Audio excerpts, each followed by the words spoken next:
美国拉12国妄图登上中国船只，历史要重演吗？带枪上场，但请神容易送神难。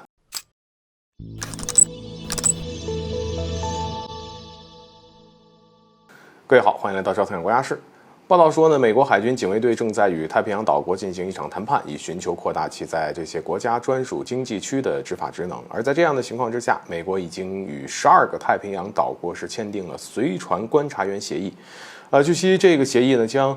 允许美国海事执法人员在指定的专属经济区或公海上视察，那么登上和搜查涉嫌违反法律的船只。而这么一看呢，或许看不出来有什么不对劲儿，但是值得一提的是，美国在去年曾经与密克罗尼西亚签署的进阶版协议。那么协议中呢，表明了美国海岸警卫队能够在密方执法人员不在场的情况下也依然能够代表密方打击非法的海上活动。当然，也不知道是这份进阶版协议是让美国方面尝到了甜头，还是有什么别的原因。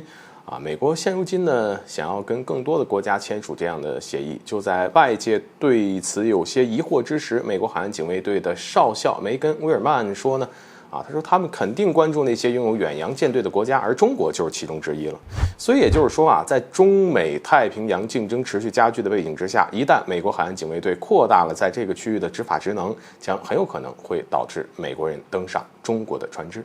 而从这个角度来看，不排除美国如今积极的与更多国家签署进阶版协议，其目的呢就是冲着中国来想要找借口登上中国船只。而援引一名中国国际关系专家的话来说，美国海岸警卫队试图扩大在太平洋岛国的执法职能，是一种变相的灰色地带的权力介入。而通过这种执法合作呢，意味着美国甚至可以携带枪等等之类的武器装备来登上中国的船只，而那个时候不仅会对中国船只在相关海域的正常活动造成影响，还有可能会对中国渔船造成影响，严重的甚至会影响太平洋地区的渔业秩序。以如今美国对中国的敌意那么该国会这么做的可能性很大。或许从一开始，美国寻求与更多的国家签署进阶版协议，其目的就是为了能够更好地插手当地的渔业秩序，而对中国船只下手，对此我们可要防止银河号事件。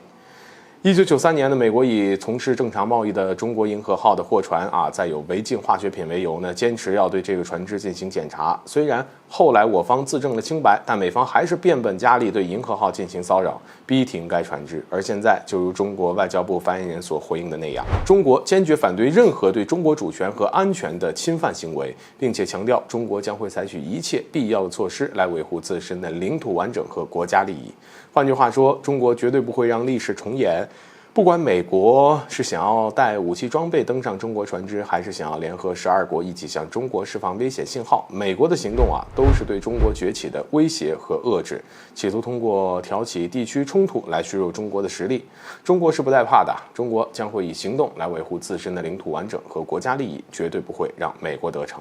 而那些与美国合作的国家也得想清楚，一旦美国顺利地插手渔业秩序，那么也将是一场好戏。所谓请神容易送神难那个时候他们所面对的可就不仅仅是中国的反击，还有美国的纠缠。好，本期节目就到这里，感谢您的收看，